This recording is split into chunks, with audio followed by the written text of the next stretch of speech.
नमस्कार दोस्तों, मैं हूं कबीर। तो दोस्तों, इस वीडियो में हम डिस्कस करेंगे वोडाफोन आइडिया लिमिटेड के बारे में, येस बैंक के बारे में एंड ट्राइडेंट शेयर के बारे में। तो दोस्तों, वीडियो को शुरू से लेकर एंड तक जरूर देखें। वीडियो अच्छी लगे तो लाइक कर देना, चैनल पे पहली बार आए होंगे तो चैनल को सब्सक्राइब कर देना और साथ में बेल आइकन को भी प्रेस कर देना ताकि आपको हर वीडियो की नोटिफिकेशन सबसे पहले मिलती रहे। तो दोस्तों, सबसे पहले डिस्कस करते हैं वोडाफोन आइडिया लिमिटेड से रिलेटेड। तो कैसा रहा वोडाफोन आइडिया लिमिटेड का आज का कारोबार। तो अब देखते हैं, जो प्रीवियस क्लोजिंग थी 8.40 पे थी। आज आपको पता बैंक निफ्टी भी डाउन था, पूरी मार्केट डाउन थी।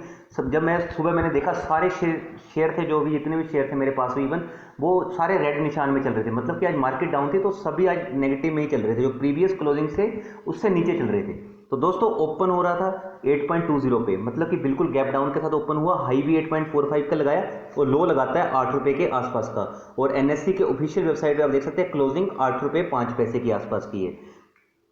क्वांटिटी ट्रेड होती है तो क्वांटिटी जिस हिसाब से ये शेयर है, मेरे को तो लगता है कम ही क्वांटिटी ट्रेड हुई है। सिर्फ 17 करोड़ 76 लाख है और डिलीवरी, शानदार डिलीवरी आप देख सकते हैं 41.55%, अप्रोक्सीमेट 42% की डिलीवरी है। मतलब 7 करोड़ 38 लाख शेयर के आसपास इसमें उठाए जा चुके हैं। तो दोस्तों, अब वन बाई वन करके सारी न्यूज़ डिस्कस करते हैं वोडाफोन आइडिया लिमिटेड में कैसी न्यूज़ चल रही है। तो सबसे पहले देखते हैं, Amdocs says executed world's largest postpaid customer migration for Vodafone Idea. तो आप देख सकते हैं, इकोनॉमिक टाइम्स का ये आर्टिकल है। तो दोस्तों, एक्चुअली में आपने कुछ दिन पहले देखा होगा मेरे चैनल पे मैंने न्यूज़ भी डाली थी कि वोडाफोन आइडिया आपका आपस में मर्जर हो चुका है और जो आइडिया के जितने भी कस्टमर थे अब वो वोडाफोन का जो वोडाफोन रेड प्लान है उसके अंदर आ चुके हैं। बट जो ये टेक्नोलॉजी प्रोवाइड करी है, जिसने एक तो बैकएंड पे कोई ना कोई चीज़ काम करती है ना, तो ये बैकएंड में जितना भी काम किया वो किसने किया है, वो ये सारा काम एमडोक ने किया है। तो एमडोक ने आज ये डेटा रिवील किया है। Telecom software and services provider Amdocs on Monday said it has successfully migrated Vodafone and Idea's postpaid customer to its digital monetization system।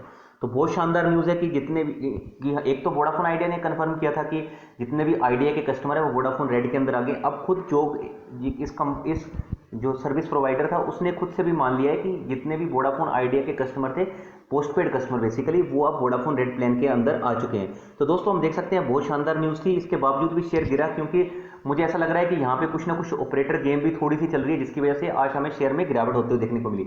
Market में ऐसा कोई नेगेटिव न्यूज़ नहीं थी। अभी हमें जस्ट फोकस करना है एजीआर ड्यूज के मैटर के ऊपर, एजीआर की अगली हीयरिंग के ऊपर हमें फोकस रखना है कि उस हीयरिंग में क्या क्या निर्णय आते हैं। तब तक मुझे ऐसा लगता है कि ऑपरेटर आपको निकालने के लिए ज़्यादातर सेलिंग क्वांटिटी लगा के प्रेशर क्रिएट कर सकता है, या फिर कोई एडवर्स सिचुएशन आती है तभी इस शेयर को मेरे हिसाब से गिरना चाहिए। बट फिर भी मैं रोज के रोज, आपको पता है, वोडाफोन आइडिया के ऊपर जो भी मार्केट में न्यूज़ चलती है वो अपडेट करता रहता हूं। तो चैनल को आप प्लीज़ फॉलो और सब्सक्राइब करके रख लेना। So Idea postpaid customers can now avail red family subscription, a single bill for the entire family, access to Vodafone पे premium content and other value added services. तो इन्होंने ये सारी चीज़ें आगे इन्होंने बोली हैं। Vodafone Idea in partnership with, इन्होंने किसका पार्टनरशिप करी, Amdocs mobilise the data flow management for the consolidation of its digital business system to improve agility. तो बेसिकली ये एजिलिटी जो भी एजाइल किया जाएगा, इसको बेसिकली यही चीज़ें डिस्कस करी हैं। तो आप देख सकते हैं कि एमडोक की तरफ से भी ये चीज़ें हमने साफ होते हुए देखी हैं। इवन आप देख सकते हैं एंड में भी कहा है, we are proud to have partner with Vodafone Idea for the migration of customer to the Amdocs digital monetisation system. तो इनकी तरफ से भी आप देख सकते हैं, चीफ मार्केटिंग ऑफिसर हैं एमडोक के गैरी माइल्स, उनकी तरफ से भी ये बयान आया है कि ये सक्सेसफुल हो चुका है डेटा। शानदार न्यूज़ थी बिल्कुल। अगली न्यूज़ देखते हैं। तो दोस्तों, अभी हमें आपको एक झलक सी दिखाना चाहता हूँ। दोस्तों, मैं आपको एमडोक्स की ऑफिशियल वेबसाइट पे लेके आया हूँ। आप यहाँ पे देख सकते हैं, एमडोक्स का एक पॉइंट आप देख सकते होंगे, यहाँ पे manage, optimize and monetize a world of 5G services. मतलब कि मेरे को ऐसा लगता है कि अगर कल को सुप्रीम कोर्ट की तरफ से वोडाफोन आइडिया को राहत मिलती है या कुछ पॉजिटिव न्यूज़ आती है, तो डेफिनेटली वोडाफोन आइडिया आगे 5G सर्विसेज भी लॉन्च कर सकता है। क्योंकि आप देख सकते हैं, इन्होंने एमडोक के साथ ये पार्टनरशिप करी है और एमडोक की सारी चीज़ें आप देख सकते हैं 5G 4G से रिलेटेड जितनी भी सर्विसेज हैं उनको मैनेज करता है। शानदार न्यूज़ देख सकते हैं, इन्होंने एक शानदार पार्टनरशिप करी है। इसके अलावा एक और चीज़ मैं आपको दिखाना चाहता हूँ, जो एमडोक है ये किस किस के लिए काम करता है देख सकते हैं। Future of tech series, tech leaders from Google, AWS, Intel and more talk about what's in store for our industry. तो आप देख सकते हैं इनका कुछ ना कुछ रिलेशन गूगल वगैरह के साथ भी है। तो अगर वोडाफोन आइडिया को कल को अगर हम मान के चले कि थोड़ी बहुत कुछ प्रोबेबिलिटी होती है गूगल इनके साथ पार्टनरशिप करता है, तो ये फिर से एक पॉजिटिव न्यूज़ बन जाएगी। क्योंकि आप देख सकते हैं वोडाफोन आइडिया, एमडोक एंड गूगल, एक आप देख सकते हैं एक रिलेशन बन रहा है, एक चेन रिएक्शन सी बन रही है। तो दोस्तों, मैं इसलिए थोड़ा सा अभी भी जो बेशक स्ट्रेटेजिक पार्टनरशिप गूगल ने जियो के साथ करी है, बट मुझे ऐसा लगता है कि अभी भी पूरा जितना भी उनका $10 बिलियन था, अभी पूरा इन्वेस्टमेंट हुआ नहीं है। अगर कुछ ना कुछ डॉलर का, बिलियन छोड़िए मिलियन में भी इन्वेस्टमेंट आता है तो वोडाफोन आइडिया के लिए वो अच्छी चीज़ हो सकती है। तो दोस्तों मार्केट यही होती है कि आपको हर प्रोबेबिलिटी को, हर पॉसिबिलिटी को गहराई से नापना होता है। तो वो सारी चीज़ें आप देखते होंगे, मैंने एक ऐसी सीरीज में आपके साथ डिस्कस करी है। आगे एक और अच्छी न्यूज़ ही थी, कोई आज कोई ऐसा नेगेटिव न्यूज़ लग ही नहीं रही थी। Vodafone Idea Airtel strongly defend priority plans थे, no service deterioration for other user. आपको पता होगा रिलायंस जियो ने कहा था कि वोडाफोन आइडिया जो ये रेड प्लान लेके आया है, वोडाफोन रेड प्लान, और एयरटेल भी अपने कुछ प्रीमियम प्लान लेके आया है, इससे क्या होगा कि जो अदर कस्टमर है उनको नुकसान होगा, उनको सर्विस अच्छी नहीं मिलेगी। तो वोडाफोन आइडिया की तरफ से ये ऑफिशियल बयान जारी किया गया। उन्होंने बोला कि in a letter to TRAI Vodafone Idea set the benefit featuring network priority to is fully compliant to all applicable tariff orders and regulation. इन्होंने कहा जितने भी ये ऑर्डर, जो भी इनके टैरिफ हैं, जो भी इनकी जो स्पीड है, बिल्कुल भी उसके साथ ये कॉम्प्रोमाइज़ नहीं करेंगे और सबको जिस हिसाब से डाटा मिलता है उस हिसाब से ही मिलेगा।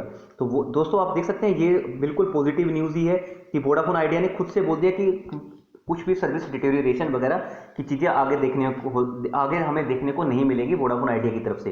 तो मैनेजमेंट की तरफ से ये फिर से अच्छा डिसीजन है, क्योंकि सभी का फायदा ही बेसिकली होना चाहिए, किसी के साथ पार्शियलिटी नहीं होनी चाहिए। रिलायंस जियो ने इसलिए बोला था कि पार्शियलिटी हो सकती है, इसलिए वो ट्राई के पास किए थे, बट ट्राई ने उस ऑर्डर पे आपने देखा होगा बाद में रोक लगा दी। टीडी सैट भी इस मामले में आया सुप्रीम कोर्ट की हियरिंग से जस्ट 1-2 दिन पहले।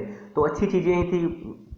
अगले डिस्कस करते हैं, Vodafone Idea launches Red Max Red Together M postpaid plans with unlimited calling. तो आप देख सकते हैं गैजेट्स 360 डिग्री एनडीटीवी की तरफ से ये आर्टिकल है कि वोडाफोन आइडिया ने लॉन्च किया Red Max Red Together M postpaid plan with unlimited calling. दोस्तों शानदार न्यूज़ है। अगर कंपनी ने बंद ही करना अपने आप को, क्यों इतना डाइवर्सिफाई कर रही है बिजनेस में, क्यों इतना पैसा लगा रही है? तो आप देख सकते हैं हाईलाइट्स इसकी, Vodafone Red Together M primary user gets data roll over of 200 GB। तो 200 GB के आसपास इनको डाटा मिलेगा और जो इसका प्राइस है वो है 699 रुपीज़ पर मंथ। तो शानदार न्यूज़ थी, ये भी आप देख सकते हैं। Both the new plans offer 1 year of Amazon prime membership. इसमें आपको साथ साथ में Amazon प्राइम मेंबरशिप भी मिलेगी।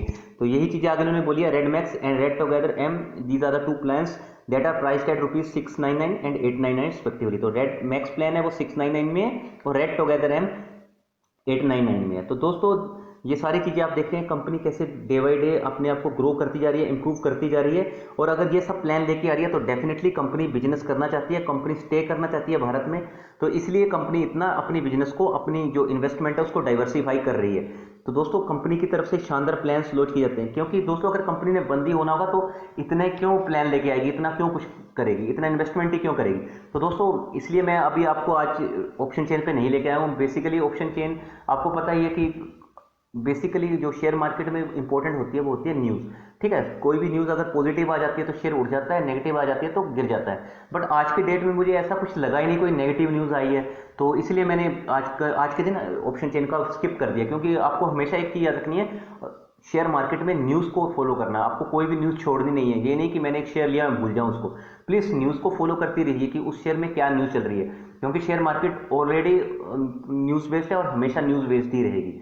कोई भी न्यूज़ रेजिस्टेंस तोड़ देगी, सपोर्ट तोड़ देगी, और कोई भी न्यूज़ आपको पता है किसी भी शेयर को बना देती है और किसी भी शेयर को बिगाड़ देती है। बहुत से लोग कहते थे इन्फोसिस का जो रेजिस्टेंस लेवल है 830 है, 830 है, इसको तोड़ेगा नहीं।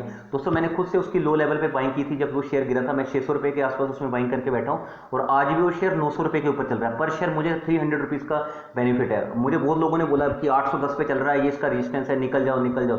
मैंने कहा यार मुझे निकलना ही नहीं है, मुझे उस कंपनी के फंडामेंटल के ऊपर विश्वास है और मुझे पता था कि अगर एक भी पॉजिटिव न्यूज आई तो ये शेयर डेफिनेटली उड़ेगा। और आप देख रहे हैं आजकल इन्फोसिस का शेयर 900 रुपीज़ से नीचे आ ही नहीं रहा है। तो ये सब चीज़ें आपको ध्यान रखनी होती है कि शेयर मार्केट में हमेशा आपको न्यूज़ को फॉलो करते जाना है। तो अभी आज की डेट में देखें तो ऐसा मुझे कोई वोडाफोन आइडिया में कोई नेगेटिव न्यूज़ देखने को नहीं मिली। अब डिस्कस कर लेते हैं एक बार फटाफट से येस बैंक की ओर। तो आप देख सकते हैं येस बैंक का शेयर फिर से आज 10% लोअर कैप पे था एज एफपीओ शेयर स्टार्टेड। तो आप देखा होगा कि आज शेयर ट्रेडिंग स्टार्ट हुई एफपीओ की, तो उसके बाद 10% का लोअर सर्किट लगा और 12 रुपये 30 पैसे के आसपास क्लोजिंग है। तो दोस्तों जब इसका येस बैंक का एफपीओ आया था बहुत से लोगों ने मेरे से पूछा भी था। आप मेरी पुरानी फाइनेंशियल न्यूज़ करके जो प्लेलिस्ट है उसमें भी देख लेना, मैंने येस बैंक को कवर किया था। मैंने मना किया था कि येस बैंक तो डूबता हुआ जहाज है, इसमें बिल्कुल इन्वेस्टमेंट मत कीजिए जब 24-25 रुपये के आसपास ये शेयर था, क्योंकि यह बिल्कुल ये नीचे आना तय ही था। क्योंकि येस बैंक में आपने देखा होगा कि ऑलरेडी क्या हो रहा था, 50% डिस्काउंट पे मिल रहा था। ऐसा थोड़ा नहीं कि आपको 12 रुपये का आपने खरीद लिया और आप 15 रुपये या 20 रुपये पे जाके बेच दो। तो ऑपरेटर ने तो वहाँ पे बिल्कुल सेलिंग को प्रेशर जनरेट करना ही था, वही आज होता है, वो देखने को मिला। दोस्तों आगे भी मुझे ऐसा लगता है कि एक बार येस बैंक सिंगल डिजिट में जाएगा, उसके बाद हो सकता है इसमें हमें 20 से 25% का बाद में गेन देखने को मिले। तो अभी आप येस बैंक को बिल्कुल थोड़ा सा अवॉइड कीजिए, आप इसके ऊपर अपना थोड़ा कंट्रोल रखिए। मैं समझ सकता हूँ, मैं खुद एक रिटेल इन्वेस्टर, मुझे पता है कि कम रेट पे अच्छा बैंक मिलता है तो हम ऐसा ही करने की कोशिश करते हैं। बट अभी येस बैंक के कुछ भी फाइनेंशियल फंडामेंटल स्ट्रॉन्ग नहीं है, तो थोड़ा सा इस शेयर को आप जितना हो सके अवॉइड कर सकते हैं। तो लास्ट में डिस्कस करेंगे दोस्तों एक बार ट्राइडेंट के बारे में। तो दोस्तों आपको पता है ट्राइडेंट का शेयर किस लिए उड़ रहा था? ट्राइडेंट का शेयर इसलिए उड़ रहा था क्योंकि प्रमोटर ने इसमें शेयर बाई किए थे। जब भी कोई प्रमोटर शेयर बाई करता है, आपने देखा होगा कभी कभी राधा कृष्ण दमानी जी, राकेश झुनझुनवाला जी ऐसे ऐसे शेयर में बाई करते हैं जिसका हमने कभी सुना नहीं होता, या फिर जो बिल्कुल घिसे हुए शेयर होते हैं, उसके बाद वो शेयर अपर सर्किट के ऊपर अपर सर्किट लगाते हैं। तो यही इसमें हुआ था, प्रमोटर ने शेयर बाई किया तो रिटेल इन्वेस्टर ने भी शेयर बाई करना स्टार्ट कर दिया। तो उसके बाद क्या हुआ, वो शेयर ने एक अपर सर्किट लगाया, उसके बाद थोड़ा सा फिर से पॉजिटिव क्लोजिंग दी, अपनी बेसिस से शेयर नीचे के लेवल पे आ गया। तो दोस्तों अभी शेयर में बाई मत कीजिए, एक बार जब इसका बाइंग का लेवल बनेगा शेयर पे जब 5 रुपये 90 पैसे के आसपास, तो मैं आपको बता दूंगा कि इसमें बाई कर लेना। लास्ट टाइम भी शेयर 5 रुपये 90 पैसे के आसपास गया था, तब भी मैंने आपको बोला था अब इसमें थोड़ी सी क्वांटिटी बाई कर लीजिए। अगर आपने सिर्फ उस टाइम पे 5 रुपये 90 पैसे के आसपास क्वांटिटी बाई की होगी, 7 रुपये के लेवल पे निकल गए होंगे, तो शानदार प्रॉफिट हुआ होगा। बट दोस्तों मैं आपको यही कहना चाहता हूँ, ये एक पेनी स्टॉक है, जितना उसके पेनी स्टॉक में कम से कम क्वांटिटी इन्वेस्ट कीजिए, ताकि कल को आपका वो रुपया जीरो भी हो जाए तो भी आपको दुख ना हो। तो प्लीज़ जितना उसके पेनी शेयर्स में कम से कम पैसा लगाइए। आपको हमेशा फंडामेंटली पिक जो भी शेयर्स होते हैं वो पिक करने होते हैं। अगर आपको लगता है कि मुझे कुछ 8 से 10 फंडामेंटली शेयर्स बताने चाहिए जो स्ट्रॉन्ग है, तो मुझे कमेंट करना। मैं एक फंडामेंटली जो शेयर्स हैं, जो बेस्ट शेयर हैं, जो मुझे अच्छे लगते हैं, जो मेरे पोर्टफोलियो में भी है, उसके ऊपर मैं डेफिनेटली आपके लिए वीडियो बना के पेश कर दूंगा। तो दोस्तों ये सारी न्यूज़ मैंने आपके सामने कवर कर दी है। कोई भी क्वेरी हो, डाउट हो तो प्लीज़ कमेंट कर देना। सो दोस्तों thank you very much for watching this video. Keep loving us, keep supporting us, because together we can make a huge difference. So दोस्तों अपना ध्यान रखिए, अपने परिवार का ध्यान रखिए, और जितना हो सके कोविड-19 से बचिए। Stay safe, stay at home. Thank you very much.